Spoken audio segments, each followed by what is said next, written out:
የዚህ ዓለም ጥበብ እጅግ ይፎክራል።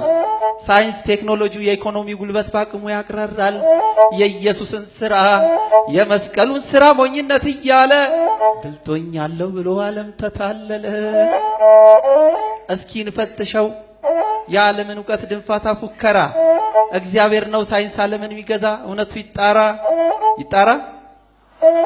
አንዱ የሳይንስ አይነት ባዮሎጂ የሚሉት ቦታ የተሰጠው ጠበብቶቹን ሁሉ ገንዘብ የሚያስግጠው የሚያስቦጠቡጠው አለው ካሪኩለም አለው ፍልስፍና ሪፕሮዳክሽን የሚሏት ፎርሙላ የወንድና የሴት ዘረመል ተዳቅሎ ዲኤንኤው ቲሹ ፈርቲላይዝ ሆኖ ሕፃን ይፈጠራል በሴት ልጅ ማህፀን። ከዚህ ሌላ ውጪ ፍጹምም አይሆን ብለው ደመደሙ ዶክተሮቹ ሁሉ ፕሮፌሰሮቹ። ሌላ ሐሳብ ከመጣ ዘርጥጠው ሊተቹ። ታዲያ ይሄ ኢየሱስ ፍልስፍናን ሽሮ በማርያም ማህፀን ያውም ከድንግሏ በመንፈሱ አድሮ ጌታ ተወለደ ሆነ የሰው ልጅ ለዓለም መድኃኒት ይነገር አዋጅ። አንቺ የዓለም ጥበብ ዘባይ አታቅራሪ የምን ዲኤንኤ የምን ላብራቶሪ አባቱ የመንፈስ እናቱ የሰው ልጅ ጌታ ሞኝ አርጎሻል አንቺ ባዮሎጂ።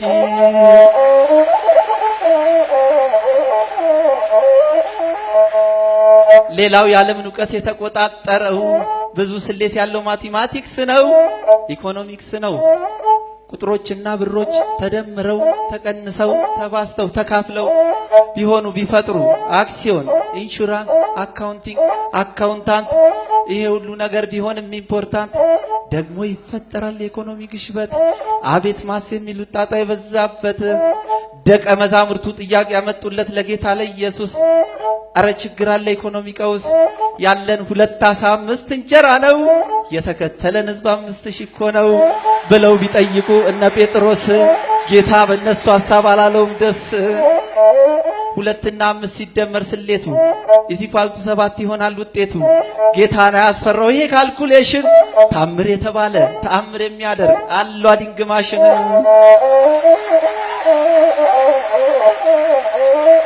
ጌታም አነሳና ወደ ላይ እጆቹን አባስቶ ሰጣቸው አበላቸው ሕዝቡን። ሕዝቡ ሁሉ ጠግቦ 12 መሶብ ተሰበሰበና ይወራ ጀመረ የክርስቶስ ዝና። አረ ማን ያሸንፈዋል ጌታ ኢየሱስን? ማን ያሸንፈዋል ጌታ ኢየሱስን? ሞኝ አርጎታል እርኮ ማቴማቲክሱን ኢኮኖሚክሱን።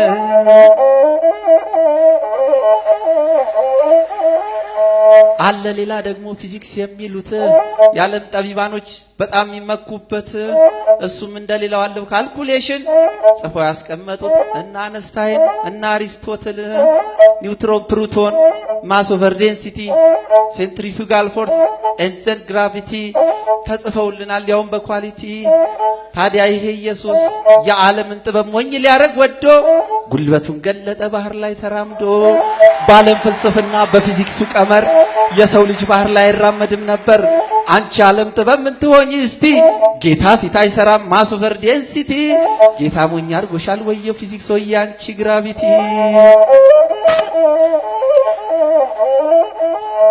አለ ሌላ ደግሞ የሚባል ኬሚስትሪ መጽሐፍም አለው ትልቅ ዲክሽነሪ። እሱም እንደሌላው አለው ባለሙያ በፍልስፍናውም ይለያል ከነዚያ።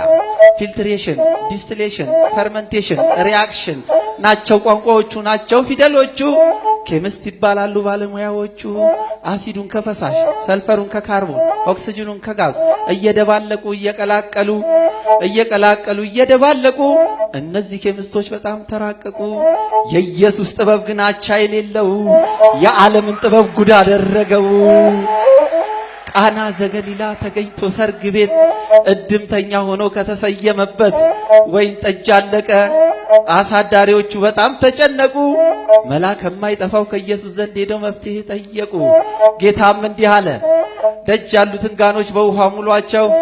እነሱም ታዘዙ፣ ውሃ ሞሉባቸው። ከሞሉት በኋላ ቀርታችሁ አጠጡ ብሎ አዘዛቸው። አሁን በምን ሂሳብ ቤቱ ካልኩሌሽን በኬሚስቶች ቀመር ቤትኛው ሪአክሽን ባዶን ሥራ ውስጥ ንጹህ ውሃ ገብቶ ወይን ጠጅ ሊሆን አይሆንም ከቶ። ለጌታ ግን ሆነ ለኢየሱስ ግን ሆነ ያማረ ወይን ጠጅ የሌለው ቅራሪ። ጌታ ሞኝ አርጓታል ይችን ኬሚስትሪ።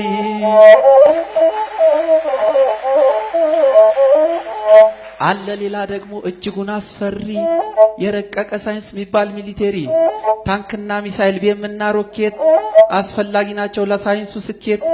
ራዳሩ ይቃኛል ከላይ ወደ ጎን ክተት ያውጃሉ እነ ፔንታጎን። ኒውክለር ብለው ሰሩ መፍትሄ እንዲሆናቸው ኒውክለሩ ራሱ ስጋት ሆነባቸው። ሲሮጡ የታጠቁ ሲሮጡ ተፈቶ ጦርነቱ በዛ ሰላም መች ተገኝቶ። የጌታ ጦርነት ከነዚህ ይለያል እሱ እኮ ጀግና ነው የሃያላን ሃያል። ነገር ሲፈላልግ ከጠላት ጋራ ችቦ ያስለኩሳል በቀበሮ ጭራ። ወደ አንተ ቢዞር የጠላት መንጋ 1000 ገዳይ ባንዲት መንጋጋ። ብልባ ያስፎክራል የእግዚአብሔር ቅባት ደቦሉን አንበሳ ያስገነጣጥላል ልክ እንደ ጠቦት። የቃል ኪዳኑን ሕዝብ በሰይፍ ሊቀጡ 2 ነገስታቶች ተጠራርተው ወጡ። እግዚአብሔር ነደፈ አንድ ስትራቴጂ ቅበሩልኝ አለ ዝማሬ ፈንጂ።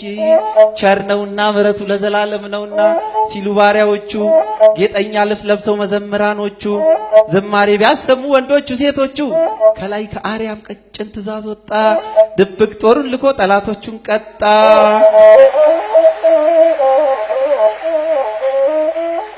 በጎልያድ ድንፋታ ልቧ ሁሉ ወርዶ የጦርነት ወኔ ጀግንነቷ በርዶ። እስራኤል ብትፈራ ውስጧ ተርበድብዶ እግዚአብሔር ላከላት የእረኛ ኮማንዶ። ዱብ ዱብ ያለ እንደ በረዶ በልጅነቱ በረሃ ለምዶ የአባቱን በጎች ከዱር አግዶ አንበሳና ድብ ገንጥሎ አሳዶ በበቀል ቅባት በቀል አንድዶ እንደ ልቤውን የእሴይ ልጅ ዳዊትን ሰዶ። የጎልያድን ዛቻ ሊያረገው ተረት ታናሹ እረኛ መጣ ላፓረንት። አፕሩፍ ሲያደርገው ያን የተማረውን በዛ ምድረ በዳ ገንጥሎ ሊጥለው ጎልያድ የሚሉትን ይሄንን ግብዳ። ወንጭፉን ሰንዝሮ ግንባሩን ከፈተው ልክ እንደ ሚሪንዳ።